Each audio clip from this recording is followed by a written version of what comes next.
नमस्कार. आऊचा खाऊ या यूट्यूब चॅनलवर मी मेधा तुमच्या सगळ्यांचं मनापासून स्वागत करते.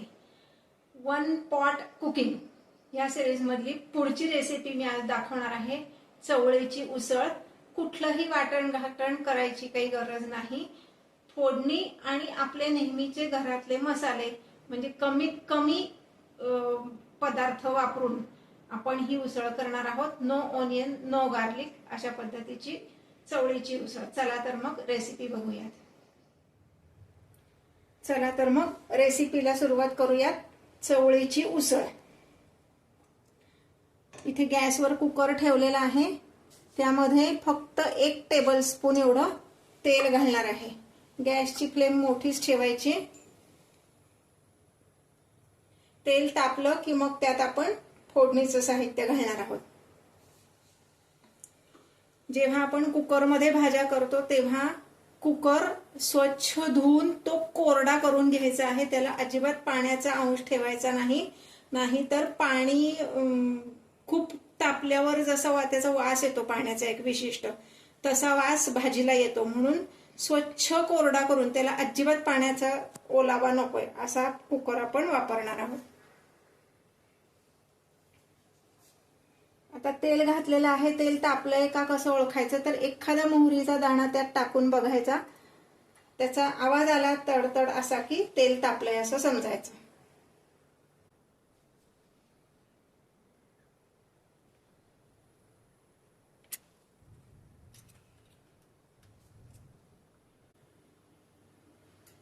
आता तेल तापलेलं आहे.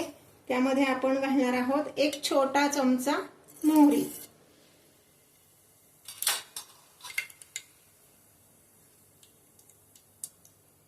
तेवढाच छोटा चमचा जिरे, 3-4 कढीपत्त्याची पानं, हा छोटा अर्धा चमचा हिंग आणि तो छोटा अर्धा चमचा एवढी हळद घालणार आहोत. आता ह्यामध्ये मी ही भिजवलेली चवळी घालणार आहे. चवळी किती भिजवायची तर 5 ते 6 तास भिजवायची. मी ओव्हरनाईट भिजवलेली आहे. चवळी स्वच्छ धुवून घ्यायची आणि जेवढी चवळी घेऊ त्याच्या दुप्पट पाणी त्यामध्ये घालायचं म्हणजे ती व्यवस्थित भिजते.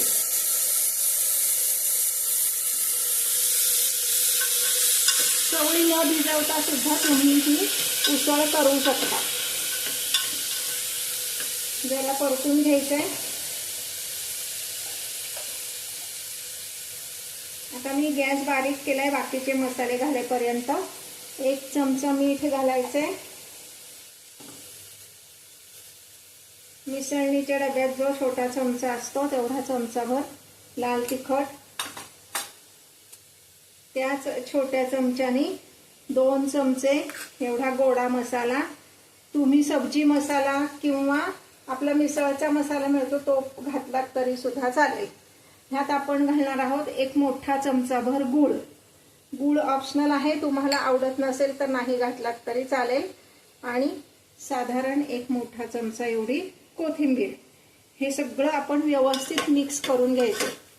आपण कुठलंही कडधान्य जेव्हा खातो ना तर तेव्हा गूळ नक्कीच घालावा थोडा तरी. म्हणजे काय होतं ते कडधान्य जे असतं ते पचायला आपल्याला सोपं जातं. आता मी ही चवळी किती घेतली होती तर हे जे भांडं आहे ह्या भांड्यावर कोरडी म्हणजे कच्ची चवळी घेतली होती जी रात्री मी भिजत घातली. ती साधारण 1.5 ते दुप्पट झाली भिजल्यावर. आता ह्याच भांड्याने मी 3 भांडी एवढं पाणी घालणार आहे. गारच पाणी घालणार आहे.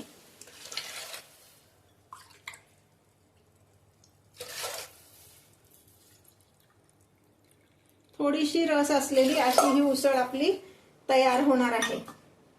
आता गॅस मोठा करणार आहे आणि मग कुकरचं झाकण लावायचंय.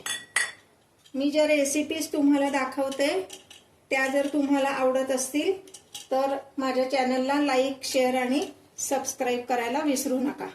आता हे पहा, हे जे आहे ना कुकरचं झाकण ह्या रिंगला मी थोडंसं तेल लावून घेते.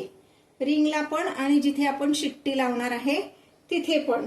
ह्याचं कारण काय, आपण आता ह्या उसळीमध्ये जे पाणी घातलंय की नाही ते उकळायला लागलं की इथनं बाहेर येऊ शकतं आणि मग ते मसाल्याचं पाणी सगळं वाया जाऊ शकतं. म्हणून असं तेल लावून घ्यायचं आणि मग कुकरचं झाकण लावायचं आणि मीडियम फ्लेमवर 5 शिट्ट्या करायच्या. आता हे मी चवळी भिजवून घेतली होती म्हणून 5 शिट्ट्या सांगतेय.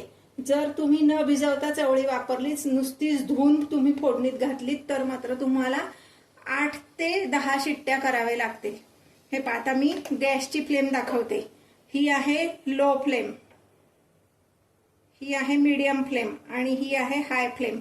पहिली शिट्टी हाय फ्लेमवर करायची आहे आणि नंतरच्या पुढच्या 4 शिट्ट्या मीडियम फ्लेमवर करायच्या. आता मी चवळी किती घेतली, तर हे जे भांड आहे ना, हे भांडभर चवळी घेतली. 2दा स्वच्छ धुतली कारण त्याला पावडर लावलेली असती आणि नंतर त्यामध्ये दुप्पट पाणी घातलं. म्हणजे 1 भांड चवळी आणि 2 भांड पाणी, असं मी 6 ते 7 तास भिजत ठेवलं. ओव्हरनाईट मी हे भिजवले. तुम्हाला जर संध्याकाळी करायचं असेल तर दुपारी 12 वाजता भिजत घाला, म्हणजे संध्याकाळी तुम्हाला उसळ करता येईल.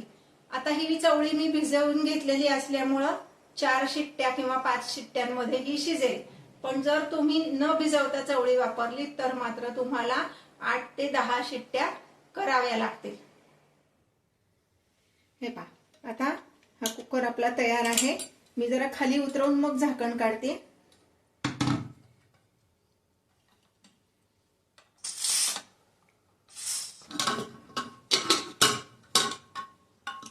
तुमच्या इथलं पाणी कसं आहे त्यानुसार तुम्ही एखाद दुसरी शिट्टी जास्ती काढली तरी चालेल. हे पहा, आता ही उसळ अगदी छान शिजली. हे पहा, असं जर तुम्ही बोटाने बघितलं ना तर ही चवळी अशी व्यवस्थित दाबली जाते आणि मऊ झाली. हे पहा, अशी.